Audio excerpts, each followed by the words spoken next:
వైకుంఠపురములో అడుగు మోపింది పాశమే, విలాపాలున్న విడిదికే కలాపం కదిలి వచ్చనే.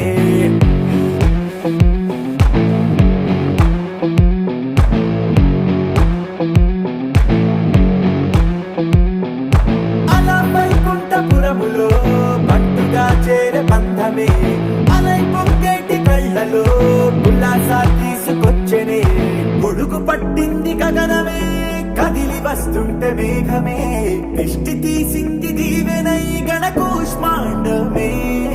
భుజము మార్చింది భువనమే, బరువు మోయంగ బంధమే స్వాగతించింది